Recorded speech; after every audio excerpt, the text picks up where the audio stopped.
On a bright morning at Crestview Airfield, laughter echoed across the runway as an old pickup truck pulled into the private jet hangar. Out stepped Derrick Carter, a 38-year-old black mechanic with oil-stained hands and a quiet presence that drew dismissive looks from sharply dressed executives behind the terminal glass.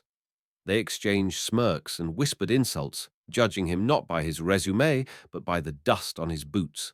To them, Derrick looked like he belonged in a roadside garage, not on the tarmac beside a $65 million Gulfstream jet. What they didn't know was that Derrick had spent over 15 years working on executive aircraft, receiving national awards for technical precision and saving more jets than anyone on that airstrip. As murmurs of disbelief continued, the terminal doors swung open and Rachel Morgan emerged. At 43, the CEO of Morgan Aeronautics exuded both command and elegance, her tailored navy suit offsetting her sharp gaze. Ignoring the whispers, she walked straight toward Derrick and sized him up with curiosity rather than contempt. "How long do you need?" she asked coolly, cutting through the tension like a blade. Derrick, unfazed, answered plainly, "Depends on the issue, ma'am." Rachel glanced at her gold wristwatch, which gleamed with the weight of generational power. "You've got 1 hour. Impress me." The executives retreated to their air-conditioned sanctum as Derrick opened his battered toolbox. The Gulfstream G650 shimmered under the morning sun like a trophy untouched and deceptive in its perfection. Derrick's fingers moved with instinctual grace as he examined the aircraft. Within minutes, he discovered what the other technicians had failed to see: a catastrophic failure in the pressurization system, not a mere electrical short as previously assumed. If the plane had taken off in that condition, the cabin would have lost pressure at 45,000 feet, leading to near-certain death for all on board. Inside the terminal, Rachel watched him from behind the glass, her expression unreadable. Unlike her colleagues, her eyes weren't filled with disdain or skepticism. They held something different: curiosity, maybe even recognition. She noticed how Derrick worked with the calm urgency of someone who wasn't just fixing a jet, but silently rewriting assumptions. Each move he made contradicted the prejudices surrounding him. Every turn of his wrench, every adjustment he executed was a rebuttal to the lie that skill had a color or pedigree. 35 minutes later, Derrick stood back and wiped his hands on a frayed cloth. The panel was sealed, the issue resolved, and the lives unknowingly saved. There was no applause, no handshakes, just silence. For someone like Derrick, excellence was never celebrated. It was expected without thanks. As he packed up his tools, the terminal doors opened again. This time, Rachel came out alone. She approached him, her heels clicking against the pavement like a countdown to something unexpected. How long would it have taken them to find the real issue? She asked, her voice sharp but quiet. Derrick didn't flinch. They wouldn't have. That plane would have gone down. The words hung between them as Rachel stared at him, not as a mechanic now, but as something else entirely. A ripple moved through the airfield as the staff inside peered through the glass in disbelief. Rachel didn't care. She turned to Derrick and said, "Come with me." And in that moment, what seemed like a routine service call transformed into something far more consequential. What no one realized then was that this would be the first crack in a polished facade, one that had long hidden the truth that the man they mocked had already shaped their future and was about to change everything. Inside the sleek executive wing of Morgan Aeronautics, the atmosphere was heavy with unspoken questions. Rachel Morgan had personally led Derrick Carter through the winding corridors of the terminal, bypassing curious glances and tight-lipped staff until they arrived at a private glass-walled office. It was a room reserved for top-level negotiations, with floor-to-ceiling windows overlooking the hangar and a polished oak desk that gleamed beneath the ambient lights. Rachel gestured for Derrick to sit. For a moment, she didn't speak. She simply studied him the way someone might study a riddle with missing pieces. Then she opened a leather-bound folder and slid it across the desk. "I ran your name," she said quietly. "Derrick Carter. Initials DC. the same ones on the original G9 pressurization system design, the same system Douglas Price took credit for. Derrick didn't move at first. His eyes lingered on the folder before he leaned back and said, "I submitted the full blueprint 5 years ago. 3 days later, I was fired for technical incompetence." His voice held no bitterness, just fact. Rachel listened, her brow furrowing with each word. Douglas Price was promoted twice that year. Derrick continued and received a $2.4 million bonus. Meanwhile, I was escorted out of the building like a thief. No explanation, no hearing, just a swift end to a dream I'd spent my whole life chasing. Rachel looked down at the documents again, her jaw tightening. She had known Douglas for over a decade. He had always delivered results, but now for the first time she wondered at what cost and at whose expense. As the tension thickened, a knock came at the door. Rachel stood and opened it, revealing Emily Tran, Morgan Aeronautics, Chief Legal Officer. Clutching a tablet and a thin case file, she stepped into the room with the quiet confidence of someone who had already verified the truth. "Sorry to interrupt," Emily said, nodding at Derrick. "I reviewed the company archives. The original G9 design files bear a digital signature Derrick's. The metadata confirms submission on May 17th, 5 years ago. It was altered 3 days later under Douglas Price's login. The patent that was filed lists Douglas as the lead engineer, but that was done weeks after Derrick had been terminated." Rachel exhaled sharply, her fingers tapping the edge of her desk. How could this have gone unnoticed? She asked half to herself. Emily opened the case file, revealing HR records, internal emails, and handwritten notes. "It didn't go unnoticed," as she replied calmly. "It was buried. And it's not the first time.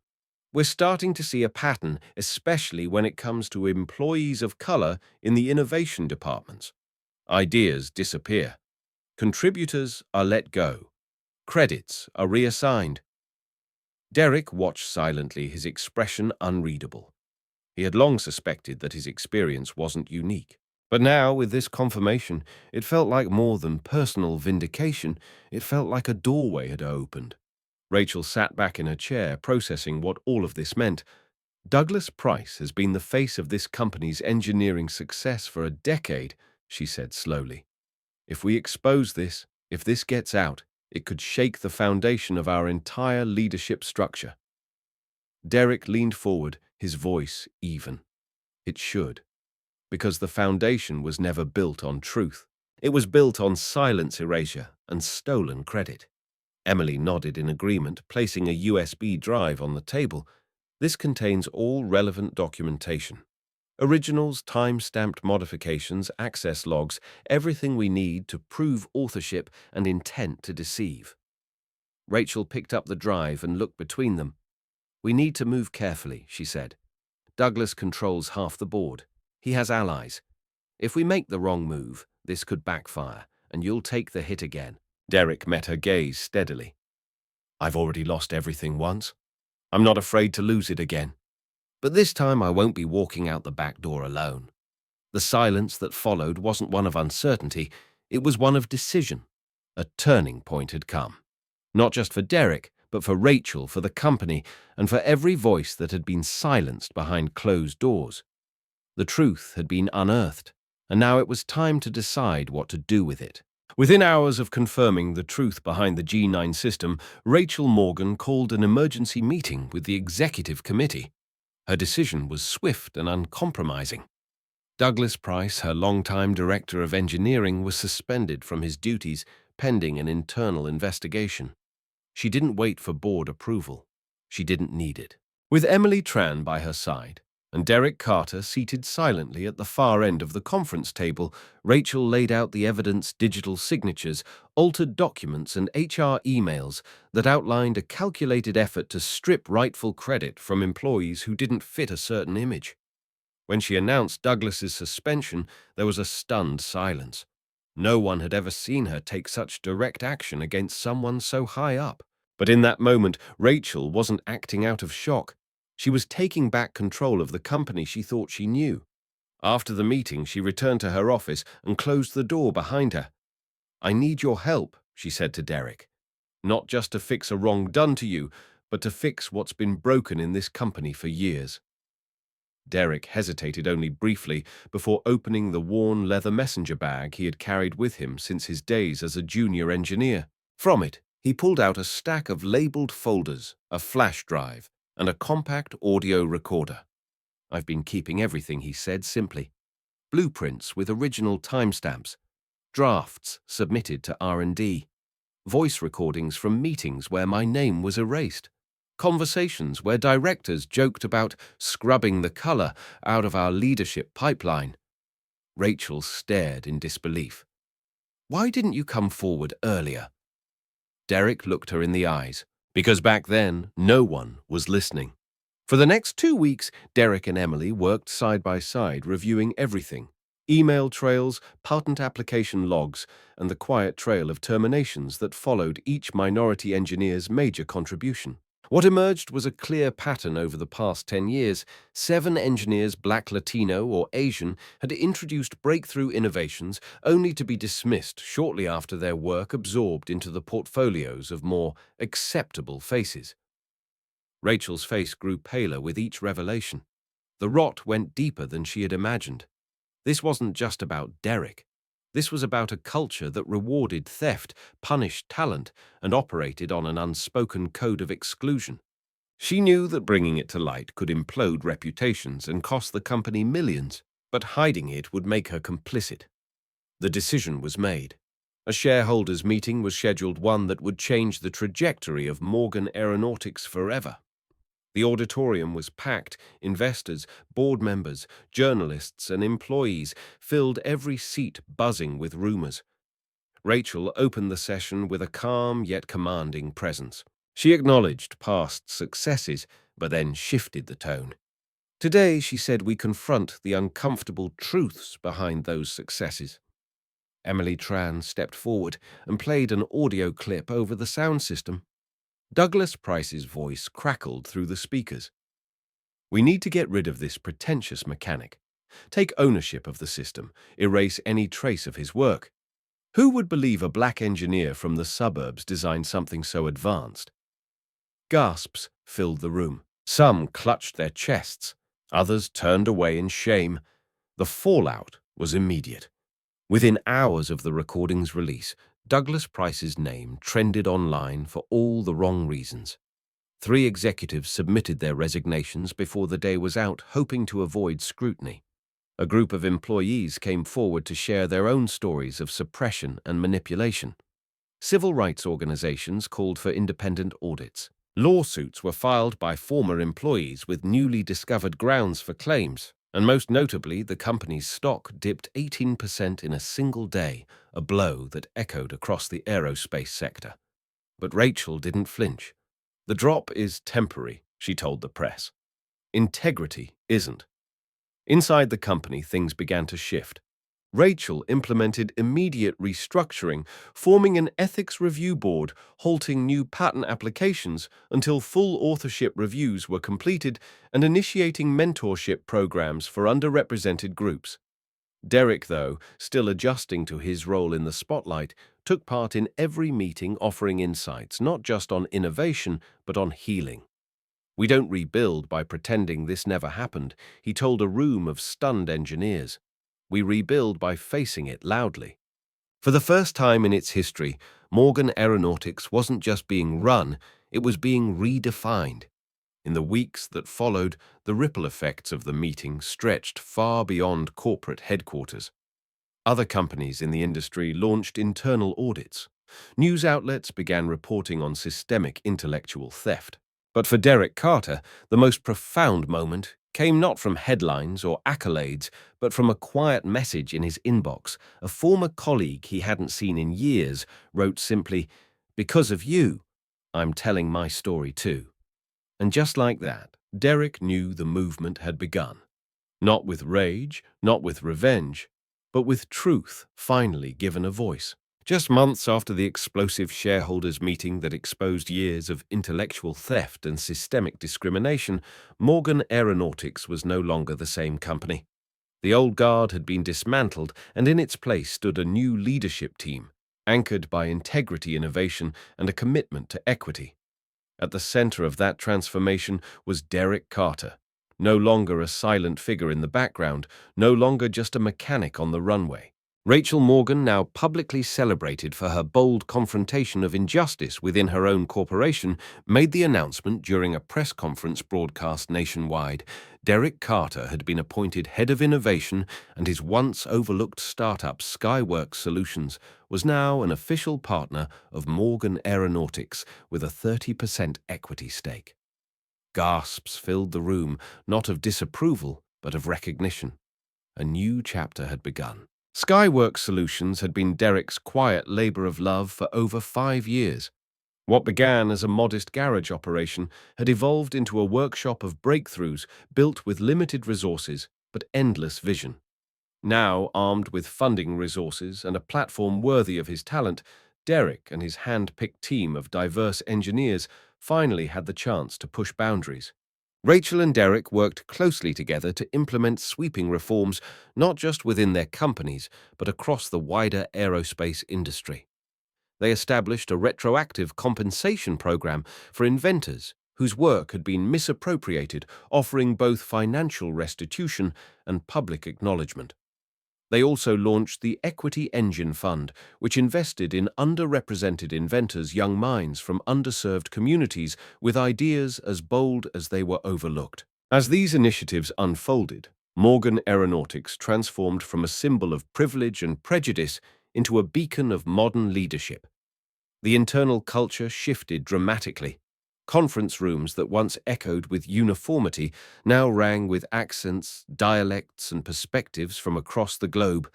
For the first time, innovation was no longer gatekept by familiarity or favoritism. It was driven by merit collaboration and the hunger to prove that brilliance has no demographic. Derrick was everywhere in classrooms, on factory floors, in board meetings, mentoring, building, listening. His presence wasn't performative, it was purposeful. And through it all, he never stopped designing. He hadn't come this far just to take a title he came to create. Exactly 1 year after that fateful day on the runway, Morgan Aeronautics held a global unveiling event at the Kennedy Space Center. Industry leaders, journalists, scientists, and students gathered to witness the reveal of a new propulsion system that promised to change the future of flight.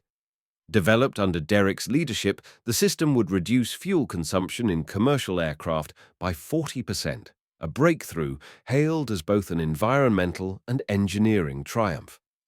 As the prototype roared to life in a controlled demonstration, applause erupted and the aviation world took notice. Major airlines pledged investment, governments expressed support, and SkyWorks Solutions, once a footnote in aerospace development, was now front-page news. But perhaps the most profound impact wasn't felt in the numbers or the headlines. It was in the quiet conversations after the event, the young black student who approached Derrick with a sketch of her own engine design, the immigrant intern who finally believed he had a future in engineering. The veteran technician who said, "I've waited my whole life to see someone like you in that seat." These moments reaffirmed what Derrick and Rachel had set out to prove: justice isn't just about accountability, it's about creating a world where potential isn't wasted, where talent doesn't need to disguise itself to be heard.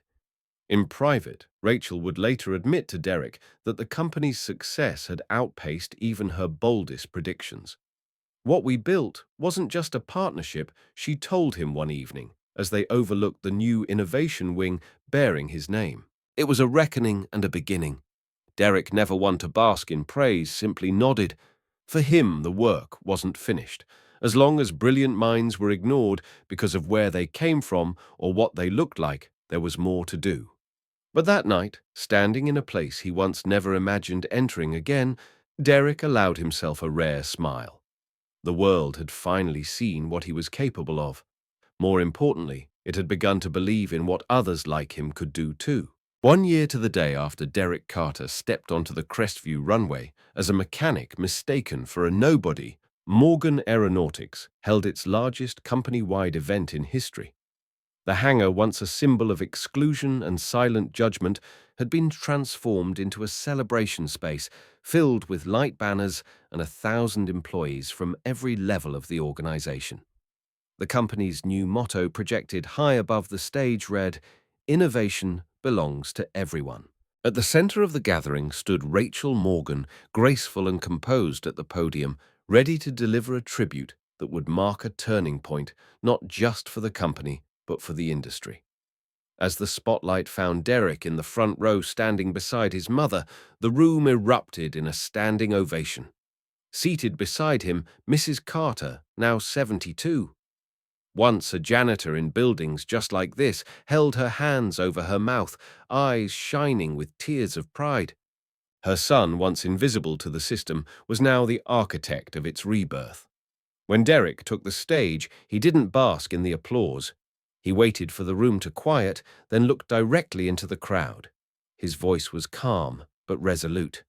"Today isn't about me," he began. "It's about every person who was told they didn't belong in a lab, at a boardroom table, or behind a patent. It's about people who were silenced, not because they lacked brilliance, but because they didn't fit a narrative." The room fell completely silent as he continued. "True justice isn't just about someone like me making it through the cracks. It's about breaking down the walls so no one else has to squeeze through them." He didn't name names. He didn't need to. Everyone there understood the weight of his journey and the shame of what had kept him sidelined for so long. In that moment, Derrick became more than head of innovation. He became a voice for transformation, both inside Morgan Aeronautics and far beyond it. His story had already sparked waves across the aerospace sector. Since the revelation of systemic theft and discrimination at Morgan, over 24 companies had launched their own internal audits. 5 major firms had created restorative innovation funds to compensate historically excluded inventors. Tech publications dubbed the shift the Carter effect, and universities began citing the case in business ethics lectures. Some of the same executives who once whispered doubts about him now sat on panels discussing equity and transparency, ironically quoting his words. But Derrick didn't care about personal recognition. What mattered to him were the programs now thriving under his guidance, the Equity Engine Fund, which had already invested in 47 minority-led inventions. The Innovation Bridge initiative connecting inner-city schools to Morgan Aeronautics labs. The mentorship programs, scholarships, and startup accelerators, all real tangible avenues that made sure the door stayed open behind him.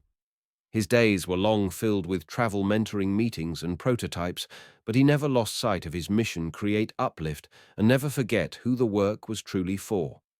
After the ceremony, reporters swarmed with questions, but Derrick stepped aside and let his team take the stage, young engineers of every background, gender, and story. He watched them speak with confidence, watched the cameras turn toward them, watched the future take shape in real time. That was the victory. Not the position, not the accolades, but the knowledge that he had become a living bridge between what was broken and what was now being built. Nearby, Rachel stood quietly with Mrs. Carter, both women sharing a look that needed no words. The past had hurt them in different ways, but tonight they were witnessing its undoing. As the sun set behind the hangar painting the sky in gold and violet, Derrick stood alone for a moment, watching employees mingle, laugh, and dream out loud things that once seemed impossible in that very space. He thought of the many nights he had spent doubting himself, of the designs he'd hidden, of the voice he'd almost buried. But now that voice had become a movement. Real leadership, he would later tell a graduating class at MIT, doesn't come from titles, wealth, or applause. It comes from choosing fairness over comfort, visibility over silence, and change over tradition. And that legacy forged in struggle would now light the path for generations to come. If this story moved you, if it made you think differently about justice, innovation, or the power of one voice to spark an industry-wide transformation, then join us at Deep Inside HQ. Subscribe for more real, inspiring stories that go beyond headlines to reveal the courage, resilience, and humanity behind every breakthrough. Don't just be a viewer.